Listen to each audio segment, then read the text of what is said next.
Hai semuanya, ketemu lagi bareng Mihu di sini. Oh iya, kali ini Mihu akan membawakan alur cerita dari film Donghua yang berjudul Battle Through the Heaven. Mihu mengingatkan sekali lagi ya bahwa konten ini full spoiler.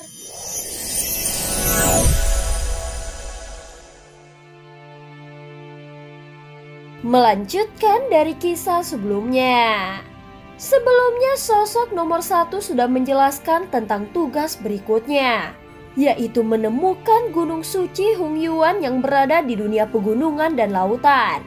Setelah menyerahkan pesanan nomor 7 ke nomor 1, Xiaoyan menanyakan tentang ramuan yang bisa meningkatkan kekuatan kerana keabadian para dewa.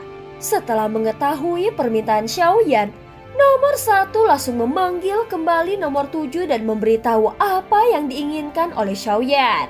Kemudian dia meninggalkan mereka berdua di alam dewa kekacauan. Membuat keabadian kaisar menerobos kerana keabadian para dewa, ini bukanlah hal sederhana. Tepatnya hal ini perlu dilakukan secara alami. Meskipun aku memiliki ramuan ajaib dan artefak, namun yang terpenting adalah memahami kekuatan aturan dan bisa mengendalikannya. Ucap nomor 7 perlahan berkata. Saat mendengar apa yang dikatakannya, Xiaoyan yang berwujud sosok biru langsung mengerutkan keningnya. Dia berpikir bahwa untuk menerobos keabadian para dewa itu sangatlah rumit, sehingga Xiaoyan merasa tidak mungkin untuk menyelesaikannya. Obat mujarab yang dibutuhkan sama sekali bukan produk pil dewa biasa. Atau dengan kata lain, ramuan yang dibutuhkan bahkan lebih tinggi dari produk pil tingkat dewa. Ucap nomor 7 melanjutkan kembali kata-katanya. Sebenarnya artefak apa itu? Ucap Xiaoyan terdiam sejenak dan mencoba menebaknya. Sama seperti Dingmo ketika bergabung ke dalam penguasa berat Suan. Xiaoyan merasakan kekuatan aturan dari penguasa berat Suannya. Jadi hanya mereka yang memiliki kekuatan aturan yang memenuhi syarat untuk disebut artefak. Dalam hal ini, tidak ada yang bisa membantu. Hanya dengan memahami dan mengendalikan aturan, seseorang dapat menerobos keabadian para dewa. Adapun ramuan, itu hanyalah sebagai pendorong dan bukan faktor utama.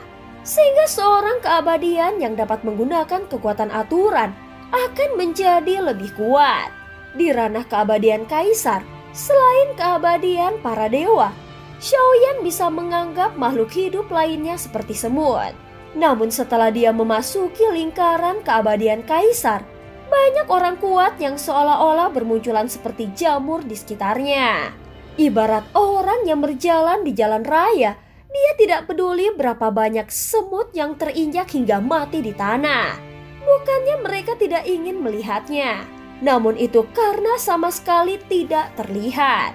Meskipun avatar Yuan Shen telah menerobos ke alam leluhur dan memiliki kekuatan untuk melawan keabadian para dewa, selama tubuh aslinya belum menerobos, maka Xiaoyan masih belum benar-benar memasuki keabadian para dewa. Begitu rumit sehingga hampir mustahil untuk diselesaikan. Xiaoyan segera berkata perlahan, ini belum tentu rumit. Walaupun memang agak rumit, tetapi bukan tidak mungkin untuk menyelesaikannya. Selama kau menginvestasikan cukup banyak uang untuk ditukar dengan sumber daya, kau masih bisa mendapatkannya dari beberapa monster tua. Misalnya ramuan, aku ingat. Ada daftar pembeli yang memerlukan penyempurnaan 10 pil pengembalian mimpi. Sebagai imbalannya, orang ini juga memberikan obat mujarab yang disebut pil pencerahan surga. Kualitasnya melebihi produk pil tingkat dewa dan telah mencapai tingkat transendensi yang lebih langka. Ucap sosok nomor 7. Mendengar jawaban ini, Xiaoyan segera menghela nafas panjang dan sepertinya putus asa. Jadi nomor 7 buru-buru berbicara lagi. Ini tergantung pada apa yang kau butuhkan. Kau juga dapat menukarkannya dengan ramuan lainnya. Tetapi kau perlu menyempurnakan total 3 pil tingkat dewa. Adapun poin terakhir adalah sesuatu yang perlu diselesaikan sendiri. Bagaimanapun tidak mudah untuk memahami kekuatan aturan dengan jelas. Begitu dia memahaminya, dia akan bisa menyelesaikannya. Tetapi jika dia tidak memahaminya, dia akan terjebak seumur hidupnya. Sepertinya aku sudah mengatakan terlalu banyak mengenai hal ini. Nomor 7 terus berbicara. Dan dari perkataannya, terdengar bahwa nomor 7 tidak berpikir bahwa Xiaoyan ingin menerobos ke keabadian para dewa. Tetapi dia ingin membantu orang lain. Mungkin dia percaya bahwa tidak peduli siapakah Xiaoyan, apakah dia seorang kaisar yang rendah hati atau bukan, namun kekuatannya tidak perlu dipertanyakan lagi. Jadi dia tidak meragukan apapun tentangnya. Nomor 9, lakukan 2 hal pertama terlebih dahulu. Yang terakhir seharusnya tidaklah sulit. 10 pil pengembalian mimpi dan artefak akan memberimu kesempatan untuk mencobanya. Pada saat ini Xiaoyan tidak menyangka nomor 7 bisa menemukan jalan itu. Jika dia harus mencari metode terobosannya sendiri, maka akan sulit baginya untuk mencapainya dalam waktu singkat. Sebenarnya Xiaoyan mencari banyak jalur dan aktif berlatih sendiri. Terlepas dari apakah barang yang ditukar itu berguna atau tidak, alkimia pada dasarnya semacam latihan baginya. Dan dia juga bisa secara langsung memperoleh manfaat sepihak dari nomor 7. Aku akan menyerahkan semua resep bahan obat kepadamu nanti. Ucap nomor 7 langsung berbicara dengan penuh semangat. Nomor 7, aku tidak mengerti sesuatu. Kau dan aku adalah orang asing. Mengapa kau mau membantuku? Ucap Xiaoyan bertanya secara langsung. Alasan mengapa Xiaoyan ingin bertanya adalah karena dia merasa ada sesuatu yang aneh pada nomor 7. Apalagi nomor 7 adalah seorang pengusaha yang berpergian ke seluruh dunia. Terlepas dari apakah itu karena bisnis atau hal lainnya, dia pasti mengenal banyak alkemis yang lebih kuat. Bahkan dapat menyempurnakan pil dengan kualitas super tingkat tinggi. Tetapi dia memilih untuk tidak melakukannya dan bekerja sama dengan Xiaoyan yang tampaknya biasa-biasa saja. Meskipun kita tidak saling mengenal satu sama lainnya, tetapi kita berdua berasal dari alam dewa kekacauan. Memang benar, aku mengenal banyak alkemis yang kuat. Tetapi para monster tua itu memiliki temperamen yang sangat aneh dan sulit untuk mempercayakannya kepada mereka. Sekarang setelah kau bertanya, aku akan berterus terang kepadamu. Dilihat dari hasil pil pengembalian mimpi yang kau sempurnakan, seharusnya itu sudah menjadi batasannya. Tetapi peningkatan keahlian alkimiamu sangat mengejutkan. Pil tubuh dewa dan iblis sebelumnya juga merupakan batasnya dan hasil kali ini merupakan terobosan dalam waktu yang singkat.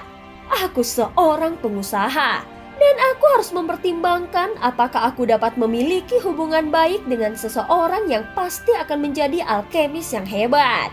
Jadi tidak ada salahnya menginvestasikan sejumlah uang di muka. Ucap nomor 7 berkata perlahan. Tidak ada kata-kata apapun di dalam kalimatnya yang menebak identitas Xiaoyan. Dia sebenarnya tidak peduli dengan kekuatan ataupun identitas dari Xiaoyan. Sebaliknya yang dilihat seorang pengusaha dengan matanya yang unik adalah masa depan Xiaoyan. Setelah mendengar jawabannya, kekhawatiran di dalam hati Xiaoyan menghilang. Saat ini hanya nomor 6 yang memiliki hubungan permusuhan yang jelas kepadanya. Aku berharap untuk mendapatkan teman baik sebanyak mungkin. Dengan kemampuan pemurnian alkemismu, kau dapat menukarnya dengan apapun yang kau inginkan kapan saja. Aku tidak mengatakan bahwa aku memiliki segalanya, tetapi aku dapat menemukan sebagian besar darinya. Ucap nomor 7 langsung menanggapinya dan itu akan memberikan manfaat bagi kedua belah pihak. Tidak perlu terlalu terburu-buru dan akan tiba waktunya. Ucap Xiaoyan menjawabnya dengan sopan. Setelah selesai berbicara, keduanya mundur dari pertemuan secara terpisah. Nomor 7 pergi duluan dan meninggalkan Xiaoyan sendirian. Xiaoyan tertegun sejenak di atas platform batunya dan mengirimkan token roh dunia kuno dewa abadi dan iblis ke dalam ruang virtual dengan pikirannya. Dibandingkan dengan saat pertama kali mendapatkannya, Xiaoyan menemukan bahwa ruang virtual ini lebih praktis. Berbeda dengan cincin penyimpanannya, celah virtual bukanlah benda fisik. melainkan sub ruang yang seolah-olah tertanam di dalam jiwa dan dapat dipanggil kapan saja. Segera token reruntuhan yang tidak lengkap menghilang ke dalam sub ruang miliknya. Sesaat kemudian, suara nomor 1 tiba-tiba bergema di dalam benak Xiaoyan. Perintah ini diberikan kepadamu tetapi kau tidak menyelesaikannya. Jadi tidak ada imbalan. Terima kasih. Xiaoyan sedikit terkejut mendengar kata-kata nomor 1. Nomor 1, ada yang ingin kutanyakan. Mengapa nomor 7 ingin membantuku? Tanya Xiaoyan dengan nada serius. Kenapa kau tidak tahu? Dia pasti bertanya cara retoris. Pertanyaan ini membuat Xiaoyan tercengang. Dia sepertinya tidak bisa memikirkan jawabannya. Hal itu tidak berhubungan bahwa kau reinkarnasi yang mulia ataupun dari Shizun. Di alam dewa kekacauan ini, kau seharusnya menyadari bahwa kekuatannya sangat lemah. Ucap sosok nomor 1. Setelah Xiaoyan terdiam beberapa saat, nomor 1 memberitahu Xiaoyan bahwa jawaban sebenarnya bukan tentang yang mulia ataupun Shizun. Alasannya adalah dia tidak tahan pada kesan pertama yang dibuat oleh Xiaoyan. Dan dia juga terlalu lemah.